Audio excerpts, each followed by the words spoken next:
महीने की एक सुनहरी दिन एक गांव में एक छोटा सा लड़का रोहन नाम का रहता था।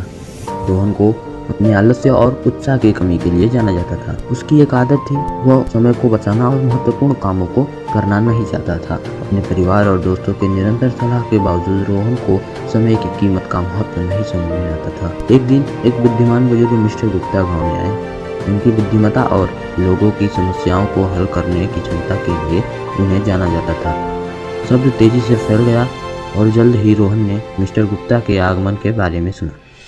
उत्सुकता जागृत करते हुए उसने बुजुर्ग की मार्गदर्शन की तलाश। रोहन ने एक बड़े पेड़ के नीचे बैठे हुए मिस्टर गुप्ता के पास आकर एक सम्मानपूर्ण नमस्कार के साथ कहा, सर, मुझे बताया गया है कि आप में महान ज्ञान है। क्या आप कृपया मुझे बता सकते हैं कि मैं अपने जीवन को सर्वोत्तम कैसे बना सकता हूँ? मिस्टर गुप्ता मुस्कुराए और सिर हिलाया।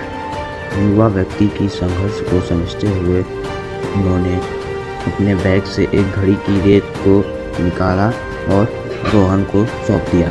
यह घड़ी समय का प्रतीक है, उन्होंने कहा। इस घड़ी के हर रेत का मतलब आपके जीवन के एक मूल्यवान क्षण का है।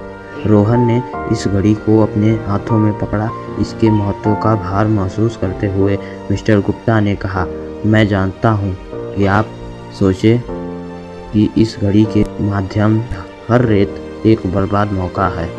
समय को बर्बाद करते हैं, एक रेत हमेशा के लिए गिर जाती है। रोहन अपने कार्यों की गंभीरता को महसूस करते हुए मिस्टर गुप्ता की बातें ध्यान से सुनते हुए सुना। समय एक मूल्यवान उपहार है मेरे बेटे, यह किसी का इंतजार नहीं करता। हर एक सेकंड जो बीतता है, एक सेकंड जिसे वापस नहीं पा सकते। एकाग्रता की भावना महसूस करते हुए रोहन ने पूछा, लेकिन मैं कैसे बदल सकता हूँ? मैं समय का महत्व कैसे मान सकता हूँ और इसका सर्वाधिक लाभ कैसे उठा सकता हूँ? मिस्टर गुप्ता ने प्यार से मुस्कान दी। यह छोटे कदमों से शुरू होता है, उसने कहा। उद्देश्यों को सेट करना और अपने कार्यों को प्राथमिकता देने से शुरू करें। उन्हें संभालने के लिए छोटे छोटे भागों में विभाजित करें और एक एक को पूरा करने पर ध्यान दें। समय का प्रबंध करना सीखें। यह याद रखें, सफलता उन्हें मिलती है जो समय के मूल्य को समझते हैं। रोहन ने बुजुर्ग की सलाह को दिल से लिया और अपने रास्ते बदलने का निर्णय किया। उसने अपनी दैनिक रूटीन को व्यवस्थित करना शुरू किया, विभिन्न गतिविधियों के लिए विशेष समय सीमाओं को सेट किया। उसने विचलनों को दूर किया और केवल मौजूद काम पर ध्यान केंद्रित किया। धीरे धीरे रोहन ने अपने जीवन में एक सकारात्मक परिवर्तन महसूस किया।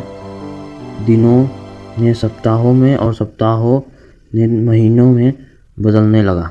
रोहन की नई पुरानी निष्ठा और अनुशासन फल चुकी। उसने उन कार्यों को पूरा किया जिन्हें वह सालों से टाल रहा था।